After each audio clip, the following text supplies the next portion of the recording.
And we are live. It is Puka. It is Tuesday after Memorial Day. Happy belated Memorial Day to everyone. God bless America. God bless the troops, as that's what Memorial Day is all about. Got out on the pontoon boat a little bit yesterday, actually all day. Got a little sun back. So starting to feel like summer here in Minnesota. So that actually feels good. It just was not warming up here up north. We had a real tough spring. So feels good. So like I said, today's kind of a Monday on a Tuesday, right? And so we don't take holidays off at the One to Go show. Got the One to Go show recorded last night with the boys. The podcast version is up. The video version that we post to Facebook will be up shortly. I'm watching the Lucas race from last night because we were doing the show while the Lucas race was on. So if I'm glancing over here, you know why. I'm not going to give away really anything here other than if you already listened to the pod. I'm already kind of eating my words a little bit on someone here. So those of you that listen, you know what I'm talking about. Big win. I'm not talking about on the track, but big win for the show. It sounds like we got a verbal commitment for our first advertisers coming on board. So that was pretty cool. So I just had a couple of takes here on a Tuesday. I'm going to be I got a full week trying to fit 5 days worth of work basically into the next 3 days. So I'm not going to be able to join you. And then this week, and I'm hoping to get to a track, catch some racing for the first time, which I'm excited about. Just of course, always based on weather. So unfortunately, here in Minnesota, some of you probably heard, the governor has extended basically restrictions. Now, wasn't really specific on the restrictions, but there's going to be restrictions until there's a vaccine. There's going to be restrictions until there's a vaccine. And we talked about this. I talked about this on my vlogs. If you were taking this time off, now you're really in trouble. Quarantine wasn't time off. Quarantine was time to isolate, but it wasn't time to take a nap. All right. And, just like back in 2009, when we have these big shocks, certain trends accelerate. Like one of the trends with my family was Amazon. I actually remember making my first purchase online, in like 2000. I bought actually an old Nintendo video game, Twin Eagle.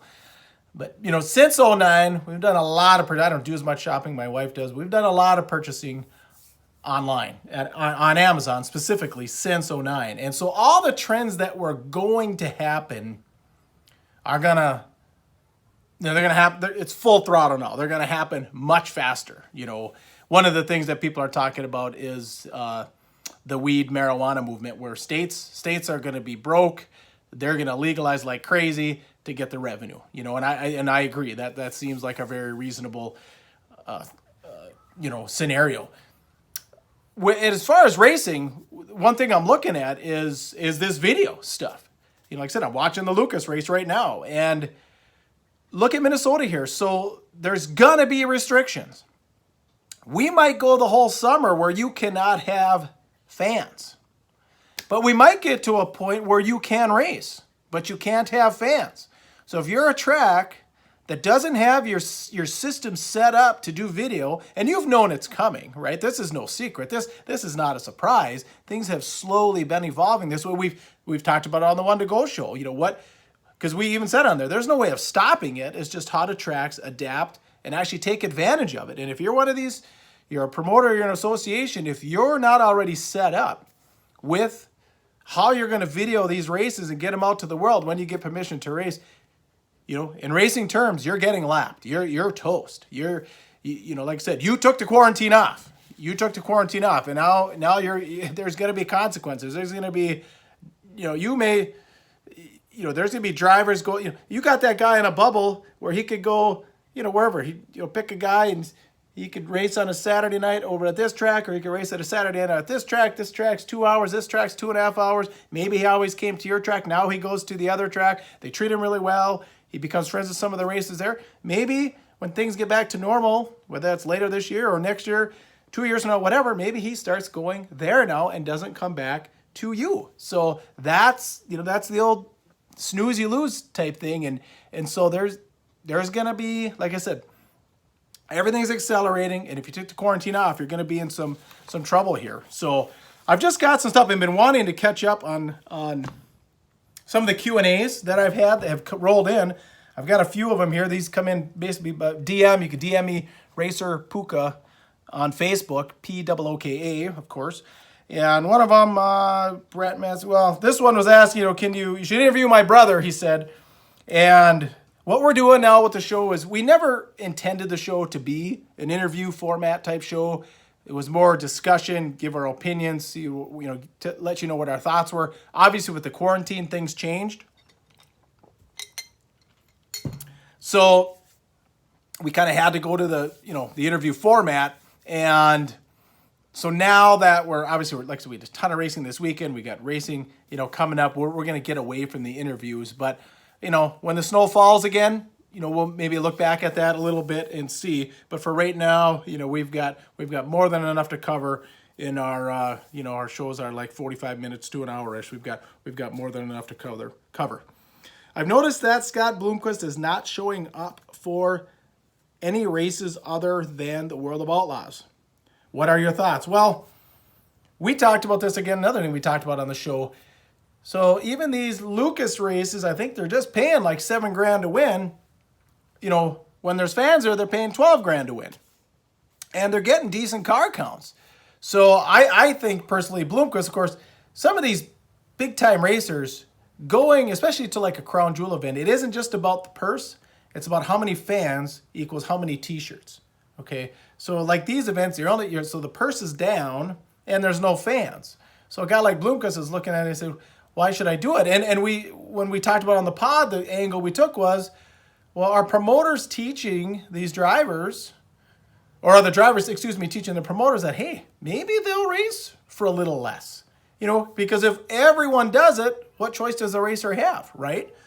So, I think Bloomquist was kind of taking a bigger vision on it and saying, boy, I don't think this is good for the sport. And we won't know how this is all going to, matriculate down for a couple of years now. But like I said, getting great car counts for $7,000 to win. And like I said, most Lucas shows are $12,000 to win these days. So we'll see. Drivers might be putting their backs against the wall just a little bit. Now, of course, the other end of the coin, some of these guys take a Josh Richards, you take a Jimmy Owens, you take a T-Mac. They race for a living. So, they've got to race. They got to get out and get going and get up on the wheel and start racing. So it'll be interesting to see how this all affects the sport kind of moving down the road. Love the One to Go show and what you guys are doing. Thank you. Will you be my financial advisor? No, I won't, but I will tell you one thing. Like I said, with this acceleration I'm talking about, obviously I'm recording from a phone. There is a whole phone economy, and I think millennials always knew there was, but I think Gen X and even some baby boomers have realized that there's a whole economy around the phone now, and so I don't think the phone economy is going to slow down. And you can figure out lots of plays that come from the phone and the phone economy. That was kind of an odd question. I thought it was a funny one. Thoughts on the MJ doc? I saw a little bit of the first episode, and other than that, I haven't seen any. So I hope to catch up to it someday. Just like I said, I didn't take the quarantine off. Too much stuff going on. Now, I will say that I would love to see in the racing world, a Scott Bloomquist documentary. You talk about a guy that's hit it all, and this was even talked about, remember, and CNN did that back in 2003 or 4. CNN followed him around a little bit and did that program on him, the drugs, the cocaine, the strippers, the guy like Jordan. Bloomquist has dominated the sport, not just 1 year, but over multiple years.